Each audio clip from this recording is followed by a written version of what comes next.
تو این قسمت میخوام راجع به این صحبت کنم که استراتژی چجوری به ما کمک میکنه. به عنوان یک تریدر چرا باید استراتژی داشته باشیم؟ چرا داریم خودمون رو میکشیم که آقا بدون استراتژی پول وارد بازار نکن؟ تو تریدری، باید استراتژی داشته باشی، باید بدونی چجوری باید استراتژی طراحی کنی، استراتژی بسازی و بعد به استراتژی شخصی خودت برسی. تو این قسمت میخوام راجع به این صحبت کنم. مستر سیگنال هستم، به چنل من و دوره ایکس3 خیلی خوش اومدید.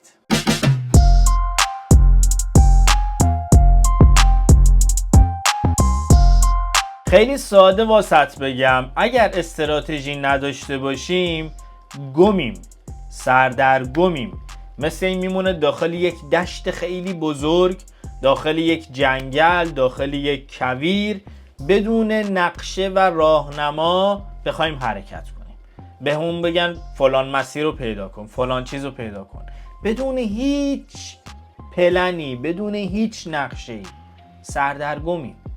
نمیتونیم پیدا کنیم، نمیدونیم اصلا باید چیکار کنیم، کدوم سمتی بریم، کدوم طرفی بریم و به مشکل میخوریم. اینو همین اول کار بهتون بگم، اندیکاتور و ابزار استراتژی نیست، بخشی از استراتژیه. میخوام یه مثال واسط بزنم، مثال ورزشیه، مثال فوتبالیه.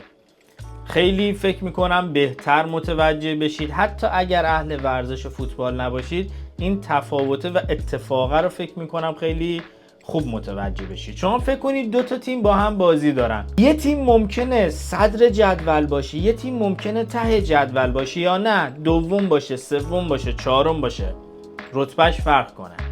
قطعاً این دو تیم بازیکن‌هاشون متفاوته، کادر فنیشون متفاوته، پزشکشون، مربیشون متفاوته، استادیومشون متفاوته، زمان تمرینشون متفاوته و در نتیجه مهارت، توانایی، نقطه ضعف، همه چیزشون متفاوته.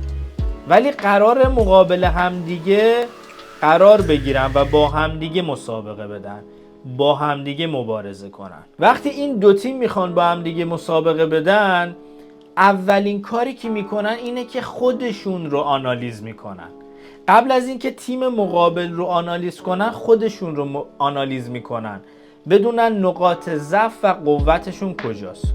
برای نقاط ضعفشون برنامه میچینن، اگر بتونن برطرفش میکنن، اگر نه برنامه هایی میچینن که کمتر آسیب ببینن. برای مهارتاشون، نقاط قوتشون برنامه میریزن که چجوری میتونن نهایت استفاده رو ببرن. وقتی این کارا رو انجام دادن، میان میگن اوکی، حالا نوبت تیم حریفه، من باید تیم حریف رو آنالیز کنم، نقاط ضعف و قدرت تیم حریف رو ریز به ریز آنالیز میکنن، براش برنامه میچینن. به زبان ساده استراتژی روز مسابقه برای اون بازی، برای اون تیم استراتژی و برنامه میچینن. حالا وقتی این آنالیز کلیه اتفاق افتاد، خودشون رو آنالیز کردن، ممکنه به یک استراتژی، به یک چارچوبی برسن که در 80% مواقع، 90% مواقع با هر تیمی که بازی کنن اون چارچوب رو رعایت کنن، اون استراتژی رو رعایت کنن و یه سری فقط تغییرات کوچیک داشته باشن تو هر بازی.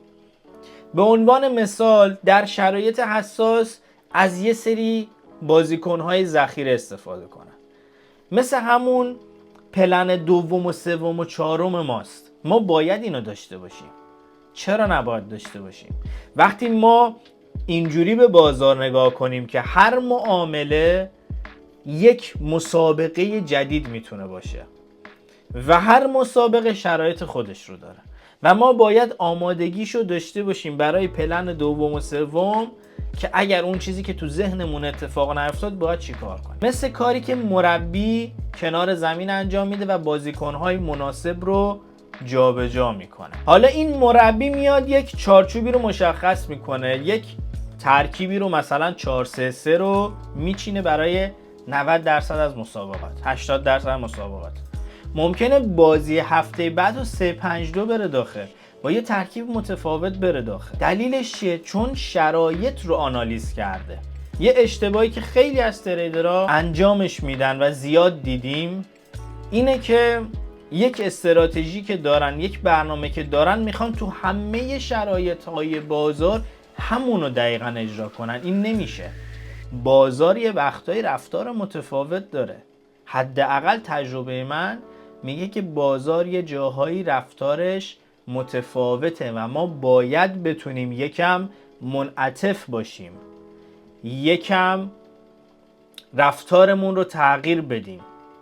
یعنی استراتژیمون باید این قابلیت رو داشته باشه یه جاهایی رو بتونیم تغییرات داشته باشیم تا بتونیم داخل اون بازار دووم بیاریم و حرکت کنیم. حالا اون مربی، اون تیم، مثال ورزشی که براتون زدم، چه هدفی رو اصلا دنبال میکنه که براش استراتژی داره، پلن داره؟ هدف اولش اینه که اون بازی رو بازنده نشه، نبازه. هدف دومش اینه که بتونه مساوی بگیره، حداقل امتیاز رو بگیره و برنامه بعدیش میشه برد و گرفتن 3 امتیاز بازی، قهرمانی و زدن گل‌های بیشتر مثلا. دقیقاً این همون چیزیه که ما داخل ترید داریم و میخوایمش. چه اتفاقی میفته؟ ما اول باید یاد بگیریم ضرر نکنیم. وقتی یاد گرفتیم ضرر نکنیم، حالا باید یاد بگیریم حداقل سودمون رو بگیریم، حداقل ریوارد یکمون رو بگیریم. تونستیم بگیریم، حالا پلنمون رو میگیریم. تونستیم بگیریم، حالا پلنمون رو میچینیم برای گرفتن ریوارد 3، ریوارد 2، ریوارد 4 و گرفتن اون تارگت اصلی. فکر میکنم الان کاملا موضوع رو درک کردید. شباهت فوتبال و مسابقه فوتبال با ترید که ما اول میریم گل نخوریم، میشه همون ضرر ندادن داخل بازار. بعد میریم مساوی بگیریم، میشه سر به سر یا ریوارد یک خودمون داخل بازار. و بعد میریم برای برد بازی، گرفتن 3 امتیاز، میشه تارگت خودمون، ریوارد 2 3 خودمون، یا حالا هر چیزی که اون استراتژی به پلن ما به ما میگه، گرفتن اون تارگت سوده. قطعاً برای اون تیم، برای اون مربی، برای اون بازیکنان مشکل به وجود میاد، ولی نکته اینجاست که ما پلن و برنامهش رو داریم که اگر مشکل پیش اومد باید چی کار کنیم. اگر استراتژی نداشته باشیم سردرگمیم، نمیدونیم باید چه تغییری انجام بدیم و در نتیجه میبازیم، نتیجه بدی میگیریم و همین باعث میشه که یه تیم نتیجه نگیره و ته جدول بره یا داخل کار خودمون، شغل خودمون خراب کردن حساب میشه و از دست دادن پولمون. حالا ما استراتژی داریم، میخوایم بدونیم اینو چجوری مطمئن بشیم که استراتژی خوبی هست یا نه. ببینید یه داستانی که هست، میگم بک تست. شما باید بک تست بگیرید، برید تو گذشته ببینید استراتژی چجوری کار میکنه، اما حداقل باید 3 ماه داخل لایو بازار این استراتژی رو تست کرده باشید. لایو خیلی فرق داره با گذشته. گذشته تایید اوله که اوکی من یه تاییدی دیدم میتونم روش حساب کنم، حالا وارد لایو بازار بشم، 2 ماه 3 ماه روش کار کنم، ببینم واقعا میشه روش حساب کرد، واقعا ارزش داره، نقاط ضعفش رو پیدا کنم، میتونم نقاط ضعفش رو درست کنم، بهترش کنم، قوی‌ترش کنم تا به یک استراتژی قوی و سودده برسه. ما هیچ موقع بدون استراتژی نمیتونیم ترید کنیم. حتی اگر سودم کنیم اشتباهه. لطفاً اگر بدون استراتژی داری سود میکنی همین الان استاپ بده. به خدا پولتو از دست میدی. تجربهش کردم. خیلی های دیگه هم تجربه کردن. بدون استراتژی معامله نکن. 1 بار 2 بار 3 بار 4 بار بردی، یه جا جوری میبازی که میگی ای کاش من سود نمی کردم. و من اینو الان دارم بهت میگم که نذاری به اونجا بکشه. ساخت استراتژی با یاد بگیری. تو قسمت بعدی آموزش ساخت استراتژی رو بهت میگم از کجا باید شروع کنی، چجوری استراتژی بسازی، و داخل جلسات بعدی استراتژی شخصی خودم رو بهت میدم که آماده است میتونی بری اجرا کنی. سالها باش کار کردم، تجربیات زیادی دارم، نقاط ضعف و قوتش رو میدونم و میدونم چجوری باید ازش استفاده کنی و اینا بهت کمک میکنه که دیگه شانسی سود نگیری، بدونی داخل بازار داری چی کار میکنی، سردرگم نباشی، سر تایم به موقع بیای پای چارت بشینی، معاملت رو انجام بدی طبق برنامه. خیلی راحت. این راحت که میگم یعنی دغدغه نداری که من الان تو بازار دنبال چی باشم. یعنی یه سریا میان پای چارت میشینن نمیدونن، میگن وای الان من کدوم چارت رو ببینم، این چه الگوییه، اون چیه، الان من اینو ببینم اونو ببینم چیکار کنم، سردرگمن، نمیدونن باید چیکار کنم. این نکته رو به عنوان نکته آخر بهتون بگم، هیچ استراتژی 100% نیست. تمامی استراتژی‌ها باگ هایی دارن، اشکالاتی دارن که بعضیاشو تا یه حدی میشه روش کار کرد. استراتژی 100 نداریم بگیم این ردخور نداره، این همش سوده. و اگر استراتژیتون ایرادی داشت ناامید نشید، طبیعیه.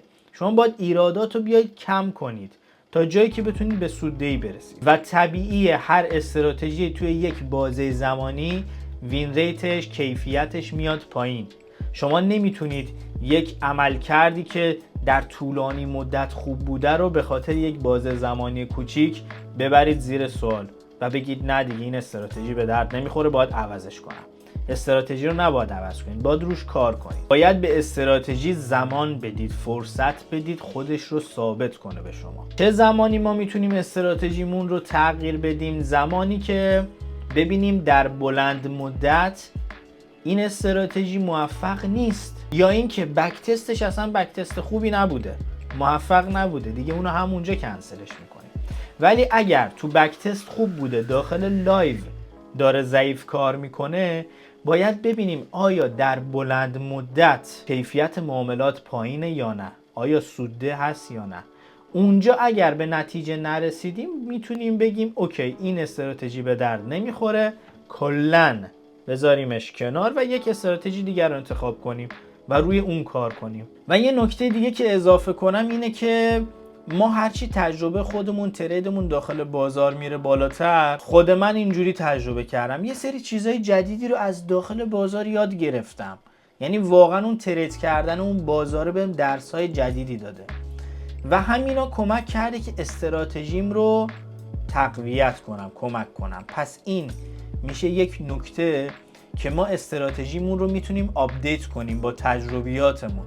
ممکنه یک کورس، یه دوره جدیدی برید ببینید، بخواید اون استراتژی رو آپدیت کنید، تجربتون میره بالاتر، بخواید استراتژی رو آپدیت کنید. پس این امکان هست و درسته و میتونید این کار رو انجام بدید، کیفیت استراتژیتون رو میبرید بالاتر. از جلسات بعدی میریم برای ساخت استراتژی، طراحی استراتژی، نکاتی که لازمه رو بهتون آموزش میدم. مرسی همراه من بودید، منتظر ویدیو بعدی باشید.